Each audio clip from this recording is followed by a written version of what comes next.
مساندة ثورة عبد الله السلال دي أول حاجة. الحاجة التانية اليمن، أنا شفت بقى بعيني التخلف اللي كان فيه اليمن. لما دخلت أصلي في مسجد الحديدة، لما وصلنا لقيت المصحف مكتوب باليد، وكل صورة عليها آل حميد الدين، بسم الله الرحمن الرحيم آل حميد الدين. إيه اللي دخل آل حميد الدين في القرآن الكريم؟ بسم الله الرحمن الرحيم، الجملة اللي وراها على طول آل حميد الدين، ده في القرآن. ده أول صدمة ليا لما دخلت الحديدة بصفتي جندي من الجنود اللي راحت اليمن تساند عبد الله السلال ثورة اليمن. على طول استشعرت من النقطة دي اللي أنا شفتها، دي أول نظرة ليا، إن اليمن في قمة التخلف. لما شفت المواطن اليمني كان بياكل القاط عشان يتلهي فيه، ورق القاط ورق مخدر موجود في الشجر في كل حتة في اليمن، وبعدين يعالج بيه جروحه لو حصل له جرح ولا حاجه. انا شفت واحد يمني حاطط القط ده في الجرح، الطلقه اللي كانت دخلت في جسمه بتنزف ميه، فهو يغطيها بالقاط لان يسكن الالم اللي فيها بالقاط. انا شفت في صنعاء الروس متقطعه ومتعلقه ارهاب عشان يرهب اليمنيين، بني ادمين. الامام البدر اولا كان مساكين، ما فيش سجن في الشوارع، المسجون متعلق في رجليه حاجه من الحديد، كتله من الحديد، كوره كده من الحديد متعلقه في رجليه وقاعد. الروس متقطعه متعلقه في حبل زي منشر كده، حبل كده الحبل داخل من الودن طالع من الودنه الثانيه علشان الروس تبقى موجوده كده بتاع البني ادمين. ارهاب للشعب اليمني. ايوه، كان الامام البدر ده عامل ارهاب للشعب اليمني. اليمن كانت في منتهى التخلف، وكان عنده عبايه فسفوريه، يطلع بالليل العبايه دي طول النهار في الشمس تمتص الضوء، يجي لابسها ويطلع، الناس بقى تكبر بقى وبتاع. الامام البدر اله اليمن. ايوه، ده اللي كان حاكم قبل عبد الله السلال. ثوره اليمن غيرت اليمن 180 درجه. النهارده اليمن دوله متحضره، دوله قويه لها وضعها، ما كانش كده الاول. مسانده ثوره عبد الله السلال. وعبد الله السلال الثوره بتاعته كانت ضد التخلف وضد ايوه، اليمن كان في بؤره التخلف. قامت ثوره في اليمن. عبد الله السلال ده اولا كان مدير بنك، وراجل مثقف جدا، وراجل محترم، وعاوز ينقذ بقى اليمن، ودي اراده ربنا ان اليمن ما تعيش في تخلف. الامام البدر، ايوه، الامام البدر كان حاطط اليمن في تخلف. القران مكتوب باليد، وكل سوره عليها آل حميد الدين. ايه دخل آل حميد الدين في القران الكريم؟ ما اعرفش. على طول استشعرت ان احنا جايين نحرر يمن من التخلف، مش لسان ثوره عبد الله السلال. والمصحف مكتوب باليد، واخطاء املائيه فظيعه. عبد الناصر يعني ممكن اقول لك ممكن يروح الجنه بسبب اليمن دي، بسبب مساندته ثوره اليمن. عبد الله السلال، عبد الناصر حمل حاجات كتيره.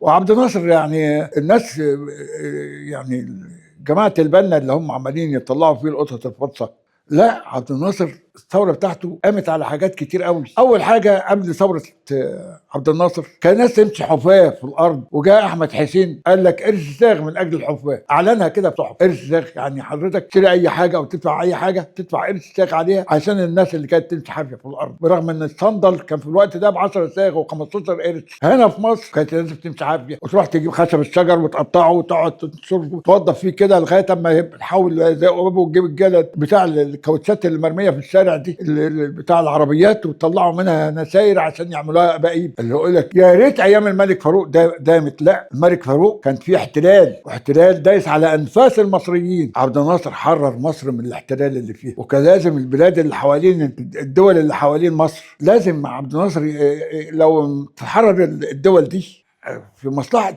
حرر العرب كلها تتحرر. عبد الناصر ده كان انسان عظيم.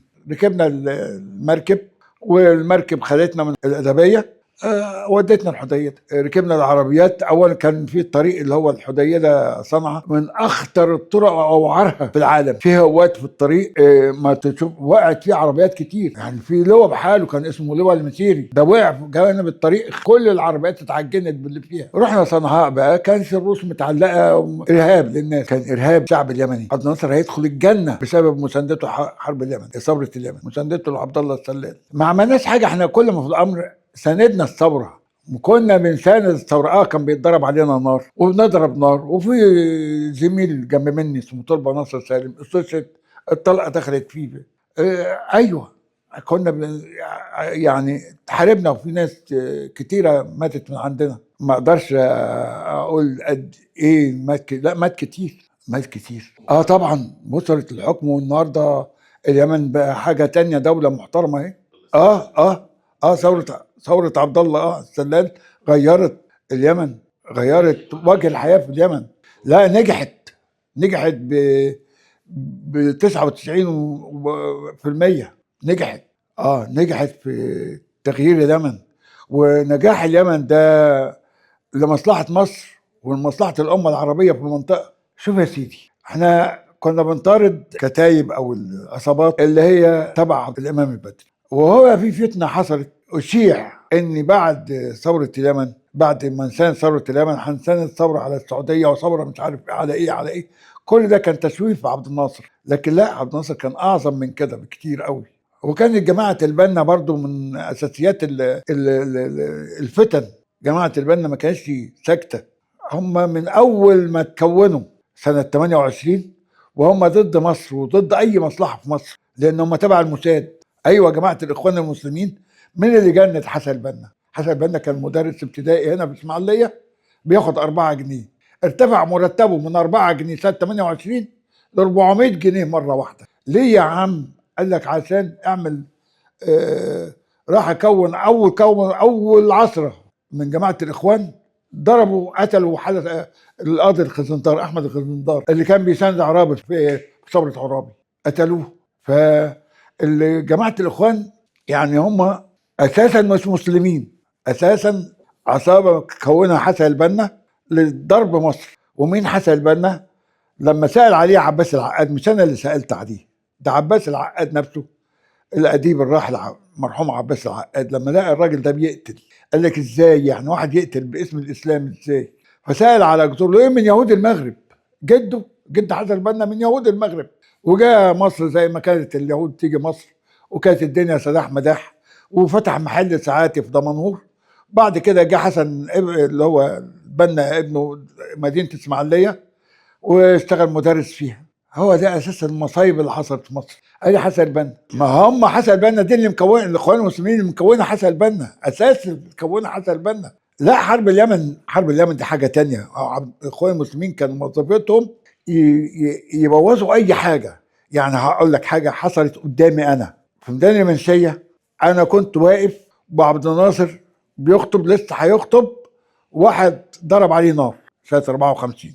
احنا شفنا الطلقات وهي رايحه منوره كده في السماء، رايحه على عبد الناصر. جماعه الاخوان قال لك لا لا لا، دي تمثيليه عملها عبد الناصر. اقسم بالله العظيم انا شايف الطلقات وهي رايحه على عبد الناصر، انا اللي قاعد قدامك اهو، انا شفت الطلقات وهي رايحه على عبد الناصر، وبكيت يومها. جاء عبد الناصر قال: ايها المواطنون، تقتلوا عبد الناصر اللي جاب لكم العزه والكرامه. ايوه، مصر ما كانش بلد محتله، ما كانش فيها لا عزه ولا كرامه، دوله محتله، كان فيها اقطاع عايز بيمتص دم الفقراء. وكان الاجير بيشتغل ب 10 ساخ، يفضل طول النهار شغال ب 10 ساخ. ومنهم عيله لملوم كانوا عاملين سجن، وحكومه تانية كانت داخل مصر اللي هو عادل لملوم ده. ايوه، كانت مصر يعني حاجه لا تطاق. عيله في الصعيد، كان مصر كان فيها اقطاع يمتص دم الغلابه باجور ضعيفه. ايوه، كانت مصر بايظه. دوله عيله غنيه بتستغله. كان عاملين سجن وعاملين حكومه داخل الحكومه، عدل لملوم حكومه داخل الحكومه في مصر، في الصعيد، صعيد مصر، منها حوزه المنيا كمان. ايوه، كان في اقطاع شفط كل حاجه. ثوره عبد الناصر غيرت وجه الحياه، وارتفع اجر بتاع بقى ب 10 ساخ، ارتفع ده بقى ربع جنيه اليوميه بتاعت العامل. وارفع راسك فوق، انت مصري. بعد ثوره يوليو المصريين بقى ارفعهم راس. اولا يكفي انه طهر مصر من الاحتلال الانجليزي اللي قعد 72 سنه. عارف يعني ايه بلد محتله؟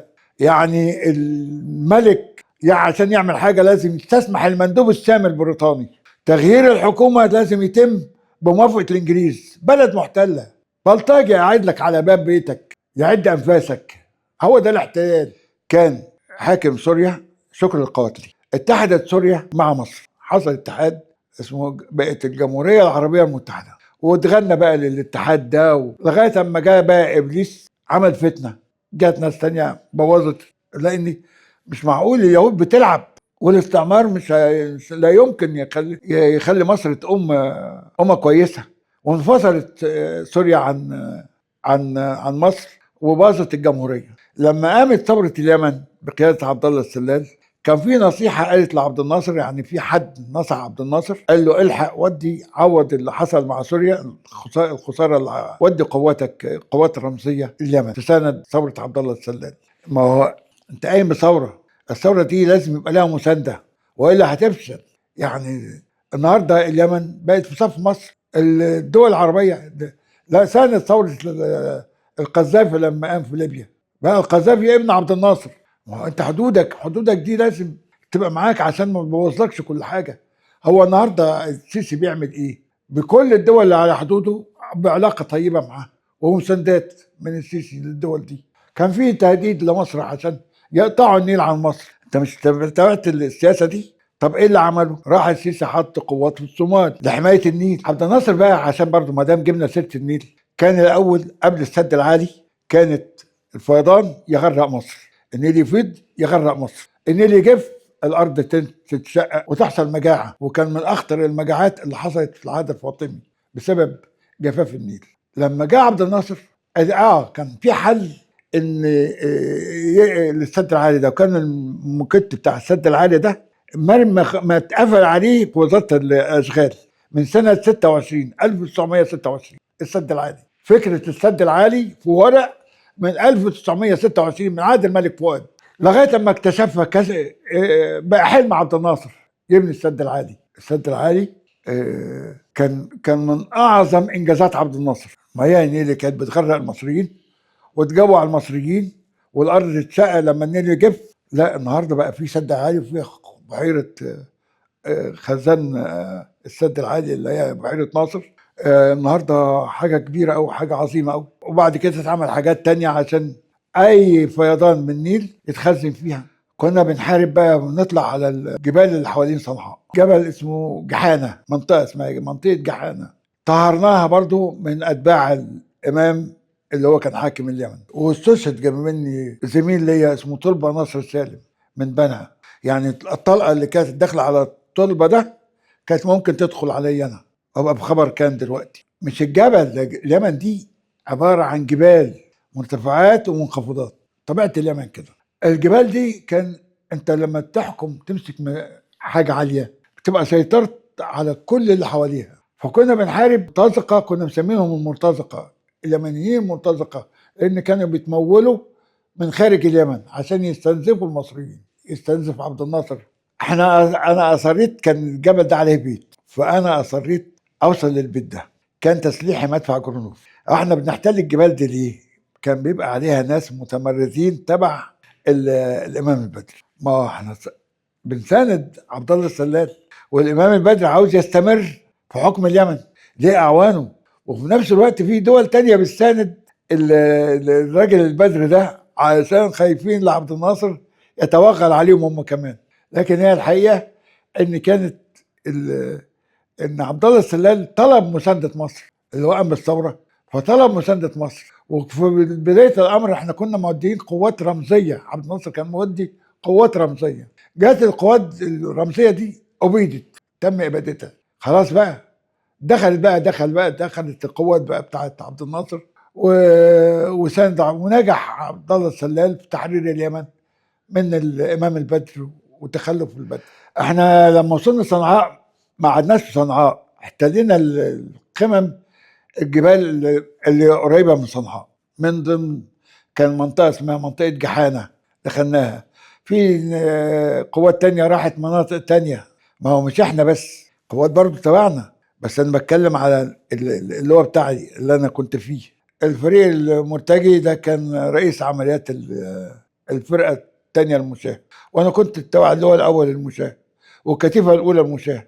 ده محي الدين ابو العز ده كان رئيس عمليات اللي هو الاول المشاه. شفته راجل عظيم قوي، كان مقدم وكان شخصيه جميله.